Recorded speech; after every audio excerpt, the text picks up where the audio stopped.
How does it go? Marks a box upon this ground, I'd give it up just to burn it down. We're going to go this way first. From what I can see, it's an average affair. It's not pedestrianised, this section here, but we'll get to see some more of that up there. We've got the Costa in there. There's a lot of chains. It's a very chain-dominated street, but you do have the odd independent shop as well. It gives the place a little bit of character. You've got a mixture of old and new buildings. Like you can see, the Costa building used to be a bank. You've also got modern buildings such as this one. As we go up, you can see this old timber frame house there, which is very old, and it's probably one of the oldest buildings on this street. Unfortunately, some of the buildings are looking a little bit dreary and not well looked after, but most of them seem to be fine. Yeah, you've got dedicated cycle lanes here, and also it's a one-way system. Now I'm going to get back to this later. This is one of my biggest pet peeves about triangle-like pyramid-shaped over the shop as well, which is it's not nice looking, but it's okay. It's nothing offensive. I don't actually hate this. It's all right. I think it's actually reasonably okay. Granted, yes, some of the buildings are in a bit of a shabby state, like that one over there. But it's mostly fine. It's okay. But I do have some problems with this place, which we'll get to later. Now I'm going to walk up that way, and it's called Bristol High Street. Cool, let's do this. Right. Alright, so we've just done that section of Lower High Street in Watford. Mostly fine. I don't see many major problems. And now we're going to walk up that way to see what this has to offer. Why is there a massive hornet? What was that? Now that I actually can't explain. Now I'll have to do my research. It might have something to do with the football. I'm not 100% sure, but I'll have a look. In England, there's only 18 of them as far as I'm aware. Watford has its own directly elected mayor. Now, yeah. I can't believe I messed up there. Alright, you are going to have to cut that out though. Got the Wetherspoon here now. I have a bit of a love-hate relationship with Wetherspoons because it is cheap, but I'm not old enough. I just go in with family and stuff like that. Yeah. But they also end up closing down a lot of proper pubs, so that's a bit sad. Yeah. But I don't really care, to be honest, because I'm not old enough to drink anyway. This is the last bit of the high street that I like, right? And in fact, officially, this is where the high street ends. After that flyover there, it becomes the parade. The buildings around here, especially on the right-hand side, are a lot more historical and they're very, very pretty. Again, most of the shops are open to business, which is a good sign. Really what you're looking for in a good town. Watford isn't struggling, that's a good sign. Watford does obviously have some problems, which I will get onto. I'll save the negatives for the end. But, for the most part, nothing really wrong with it. But every shop now, obviously it's home to its fair share of pound shops and things like that, and low order shops. What place isn't these days?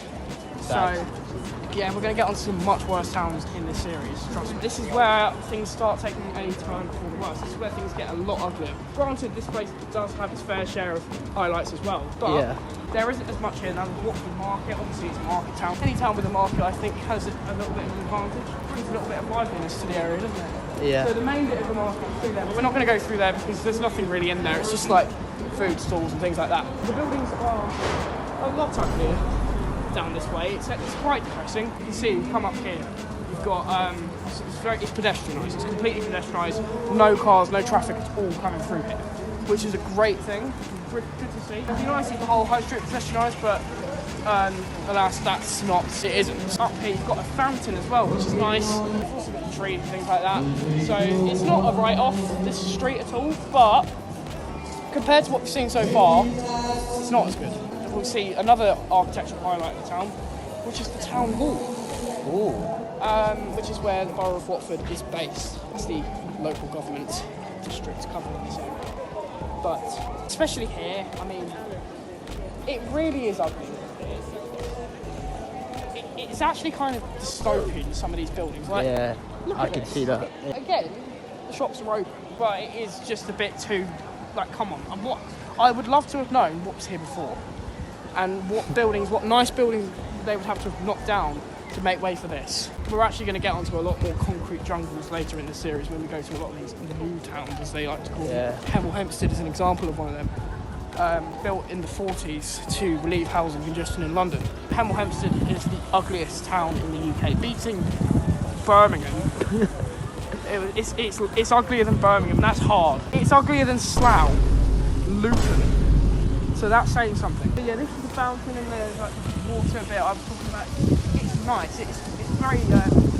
It's a nice addition. I think the nice architecture does sort of start to come back around here. It's a lot more appealing down here, but back there, it's really bad. And do you know what? That building there is it's very nice. I like it. Here's this is Watford Town Hall, which is very big. It's usually sadly covered in scaffolding, but as you can see today, it isn't. And you can actually see it in all its. It's not the best town hall I've ever seen, but it is a nice one. This is the main retail hub in Watford, and it's also one of the, I think it's in the top 15 largest shopping centres in the country. So we're about to go look around and see how it is, what it's got to offer. Sorry, it's very loud. There's a lot of people music. Singing music. Yeah, singing both. So you've got your typical shopping centre things. So you've got your clothes shops, and you've also got Boom Battle Bar, which I went to once with Peter. Is it good? I mean, I thought it was okay, but I was so bad. You got Victoria's Secret. What is the secret? I don't know. We're not going to go up there, but you can see what's I've been up there before. Anyway, Hollywood Bowl had many a good time there. Yeah, same. It's very big. There's a lot of shops here. It's got basically everything. Quiz, which should be a shop full of quizzes. There's your other Costa. We've got about 4 Costas that I can think of in Watford Town Centre. Yeah. One's in Watford Junction. One we saw earlier.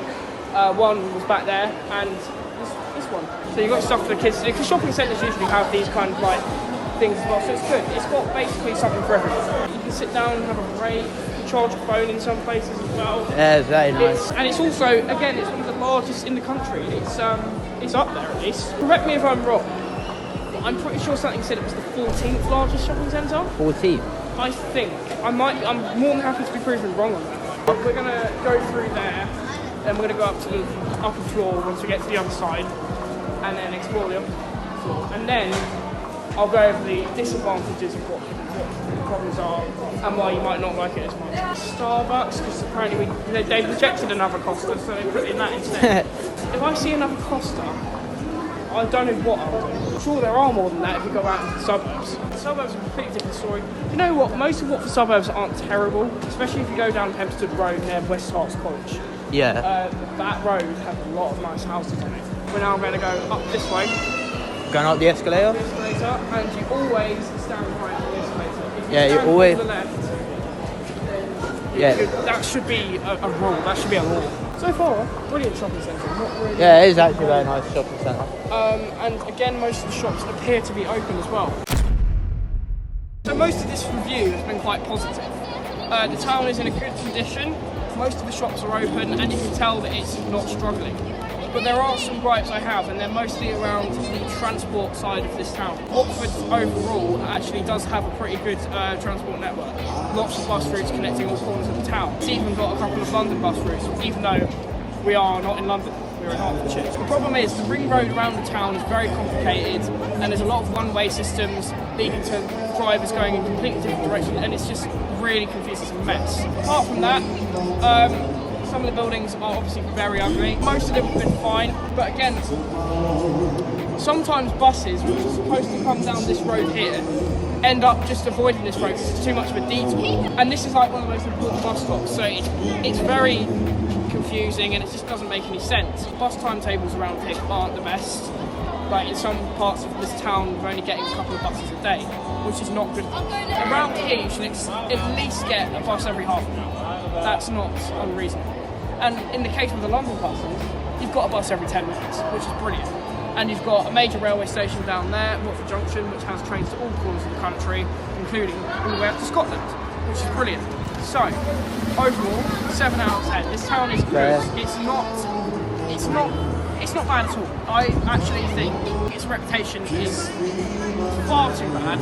And there is one other major problem as well, is the crime rate in Watford is not very good. Watford's crime rate is the second most dangerous major town in Hertfordshire. So that gives it a crime rate of 93 per 1,000 people. That's not terrible, but the Hertfordshire average is quite low. But it's still one of the highest in the county, so it's not great. Compared to Hemel Hempstead, which is up the road, it's lower than that. And that's small. So Watford is reasonably safe. It's not a dangerous town. You're most likely going to be fine, unless you're at night, in which case things might get a little bit rowdy. I think this is average. A 7 out of 10 is an appropriate rating, in my opinion. It's got its fair share of highlights, like the churches and the town hall, and it's also got its fair share of downsides. But in my opinion, the upside is far away the negatives. So that's why I think Watford. And thank you for watching. This is my first video, so I really appreciate all the support and everything. Hopefully, I hope this video turned out right. Thank you so much to Epic Alex Plays, Alex Edmonton, my cameraman. It's been so helpful. I honestly couldn't have done it without him. Thanks to Isaac for a jeweler Carvalho for editing this video. I hope you enjoyed it. I really hope. I'm sorry it's just been me waffling about a random town, but this is the kind of thing I enjoy, so I wanted to post about it. So I really hope you enjoyed it, and I enjoyed making it. So thanks for watching, guys. As well from me, because I want to get my last message in. Like I said, I want this channel to do well. It's going to keep going to more places. Hopefully I can come to some, and it'll be cool. As well, subscribe to Epic Alex Plays as well. Yeah, subscribe to Epic Alex Plays, it deserves it. Brilliant. Yeah, we're trying to become the biggest. I'm trying to become biggest in the school. You know what I mean? Probably already achieved that, but we keep going. Anyway, hope you guys enjoy. Leave a like, subscribe. Yeah, peace.